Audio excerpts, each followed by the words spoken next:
дар зарфи 35 соли истиқлолият дар самти иқтисодиёт хеле зиёд дастоварди муваффақиятҳоро метавонем иброз намоем. вақте ки сухан дар бораи рушди иқтисодӣ меравад, афзоиши ҳаҷми маҷмӯи маҳсулоти дохила ва ҳаҷми он ба ҳар сари аҳолӣ дар назар дошта мешавад. хосатан пас аз расидан ба ваҳдати миллӣ аз соли 1997 то инҷониб маҷмӯи маҳсулоти дохила боморам афзоиш дорад.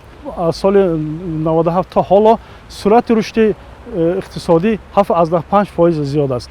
дар 20 соли охир ҳаҷми маҷмӯи маҳсулоти дохила зиёда аз 87 маротиба зиёд гаштааст, ки дар соли 2025 ҳаҷми он ба 173 миллиард сомонӣ расидааст, ки суръати рушди он ба 8.5% ташкил медиҳад.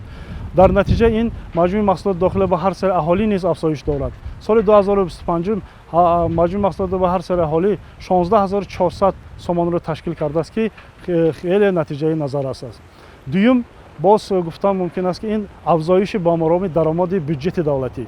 дар зарфи истиқлолияти давлатӣ ҳаҷми даромади бюҷети давлатӣ ба 115 маротиба афзоиш ёфтааст ва соли 2025 ин ҳаҷми он ба зиёда аз 50 миллиард сомонро ташкил медиҳад, ки ин маънои онро дорад, ки таҳкурсии молиявӣ, заминаи молиявии давлатдории ҷумҳурии Тоҷикистон боз ҳам сол ба сол мустаҳкам шуда истодааст. дигар натиҷаи назарраси дастоварди иқтисодӣ ин коҳиш додани сатҳи камбизоатӣ аст. дар 10 соли охир даромади пулии аҳолӣ зиёда аз 6 маротиба афзоиш ёфта, ҳаҷми он ба 165 миллиард сомонӣ расидааст, ки дар натиҷаи чунин дастовардҳо сатҳи камбизоатӣ ки соли 2000 81% аҳолиро ташкил мекард, соли 2025 то 19% коҳиш дода шудааст. ғайр аз ин дар солҳои истиқлолӣ дар ташаккулёбии иқтисодиёти бозорӣ низ натиҷаҳои назаррасро қайд кардан мумкин аст. масалан гирем дар ин вақт ҳам рушди бахши хусусӣ.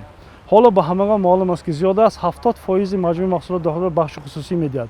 ғайр аз ин 80% даромади бюҷети аз ҳисоби ҳамин бахши хусусӣ таъмин карда мешавад. шаҳрвандоне ки аҳолие ки қобили корӣ дошта зиёда аз 70% дар бахши хусусӣ фаъолият дорад.